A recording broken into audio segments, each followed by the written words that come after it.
Bonsoir à toutes et à tous, nous nous retrouvons pour encore un épisode de Brit Kruta la Sfataim, la force de la parole. Et cette fois-ci, nous allons parler de Yiftach HaGiladi, le 9e juge d'Israël. Yiftach HaGiladi était donc le fils de Gilad, et c'était un Gibor Chaïl, c'était un homme, un vaillant guerrier, un homme fort et puissant. Et voilà que cet homme-là est né de son père et d'une pilégesh, d'une concubine. Alors que son père a eu d'autres enfants d'une femme. Quand ils ont grandi, les autres enfants, ils ont dit à Yiftach, toi tu t'en vas de chez nous, tu ne restes pas avec nous. Pourquoi ils ont fait ça? Parce qu'ils ne voulaient pas que Yiftach hérite de tous les biens de leur père avec eux, qu'ils partagent parce qu'ils n'avaient pas la même mère. Bien qu'ils n'avaient pas raison de faire ça, parce que selon la Torah, le partage se fait selon les fils du même père. Comme ils avaient tous le même père, ils devaient tous partager en même temps, mais équitablement. Mais étant donné que les frères n'étaient pas, et n'ont pas agi comme il fallait, eh bien, ils lui ont dit de partir. Yiftach ne s'est pas battu avec eux. Il est parti dans le nord, et autour de lui se regroupaient plusieurs personnes qui cherchaient un chef. Et Yiftach avait cette force-là de diriger. C'était un dirigeant. Il se retrouvait avec beaucoup de vaillants guerriers autour de lui, et comme ça, il faisait des petites guerres à droite et à gauche, et il réussissait. Et un jour, le peuple de Ammon, des Goïm, ont voulu se battre avec les enfants de Gilad, qui avaient un grand terrain.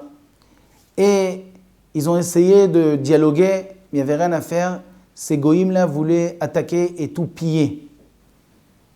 Les enfants de Gilad ont commencé à avoir peur. Ils ont dit, on a une seule solution. Allez voir Yiftach et lui demander de venir à notre secours. Quand ils sont venus le voir, Yiftach leur a dit, je ne comprends pas, vous m'avez renvoyé de chez vous et maintenant vous m'appelez. Ils lui ont demandé pardon. Et lui, bien entendu, a demandé ses conditions. Ils ont accepté toutes les conditions parce qu'ils n'avaient plus rien à perdre. Ils allaient perdre la guerre, c'est sûr. Yiftach a commencé un dialogue avec Bnei Ammon, il a commencé à leur parler en leur disant « Qu'est-ce que vous voulez ?» Il leur a expliqué toute l'histoire qui s'est passée avec Moshe Rabbeinu et qu'on a réussi à prendre le pays et c'est terminé, maintenant tout a été partagé et vous n'avez rien à faire chez nous. Les Bnei Ammon ont dit « Nous on veut la guerre et on veut tout reprendre. » Alors Yiftach a dit « Très bien, vous voulez la guerre, ben vous allez la voir. » Yiftach, avant de sortir en guerre, il prie à Kadosh Baruch Hu.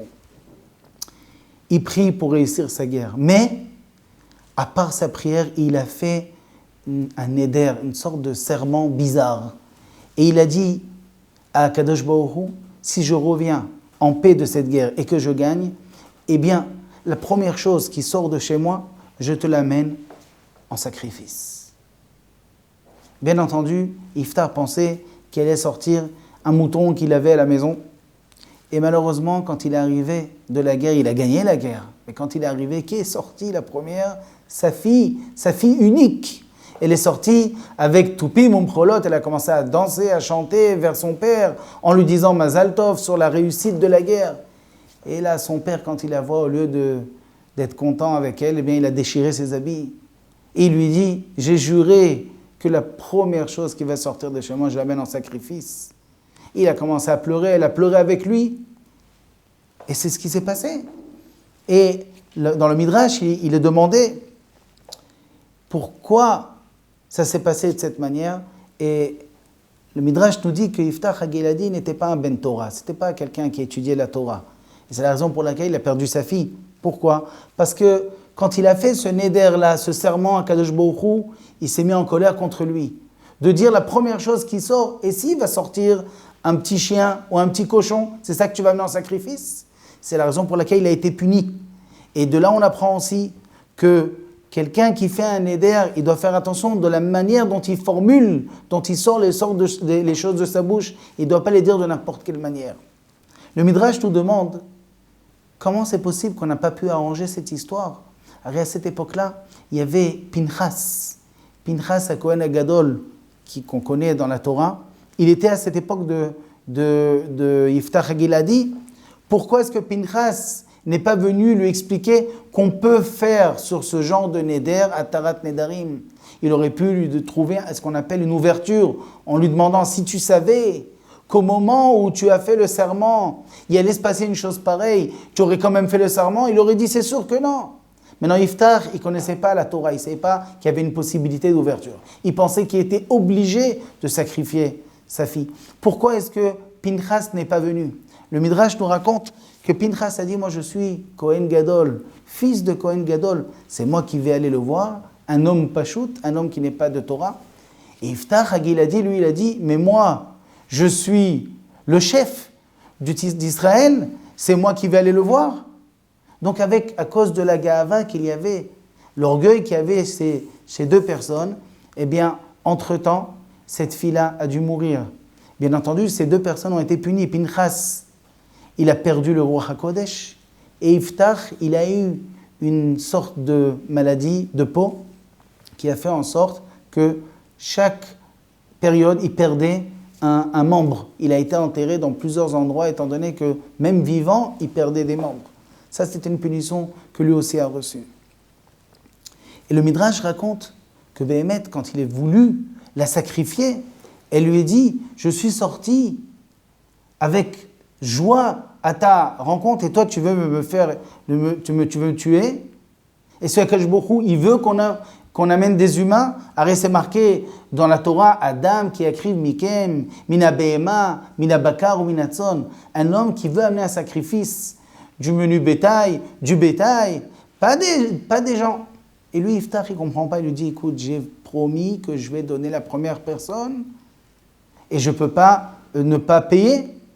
Alors il lui a dit, mais Yaakov Avinu aussi, il a dit, tout ce que tu vas me donner, à Yaakov Avinu, quand il a prié à Kadosh Baruch Hu, il lui a dit, tout ce que tu vas me donner, je vais donner le maaser, je vais prélever la dîme. À Kadosh Baruch Hu, il lui a donné 12 enfants. Est-ce qu'il a donné un enfant en sacrifice? Il ne s'agit pas de donner des sacrifices d'hommes. Okay? Donc elle lui donnait, elle lui essayait de lui expliquer. Lui, il n'a pas voulu comprendre. Lui, il a dit, si j'ai promis, je fais. Et c'est comme ça que ça s'est passé. La Gemara, dans le traité Ta'anit, la page 4, elle ramène que Béhémet, il y a 3 personnes qui ont prié et qui ont promis des choses pas comme il fallait. On ne parle pas comme ça. 2 ont eu de la chance qu'Akadosh Baruch Hu leur a quand même accédé, leur a donné le cadeau et leur a donné la possibilité de réussir leurs promesses et d'accomplir. Et il y en a un que non. Quelles sont les 3 personnes? Les 3 personnes, ils sont Eliezer, l'esclave de Avraham Avinu, Shaoul, le roi, et Yiftach HaGiladi. Eliezer, il a dit à Kadosh Baruch Hu, il lui a dit, je t'en supplie, donne-moi une fille pour mon maître Yitzhak. Et il lui a dit, Ve'aya ne'ara, asher omar elea tina kader ve'eshte, ota ochachta le'avdecha le'Yitzhak. La fille que je vais lui demander à boire, elle va me donner à boire, c'est elle. Et c'est elle que je la prends. Je la prends pour Yitzhak. La Gemara demande, si elle est boiteuse ou si elle est aveugle, tu la prends quand même? Et quand même, Akadosh Baruch Hu, il a accepté la prière, il lui a amené Rivka. Shaoul, lui, il y a une époque où il devait se battre contre Goliath. Tout le monde avait peur de Goliath. C'était un adversaire qui faisait très peur. Tous les soldats d'Israël avaient peur de lui. Et là, Shaoul a eu une idée et il a promis à tous ses soldats, celui qui arrive à battre ce soldat Goliath, eh bien, je lui donne ma fille.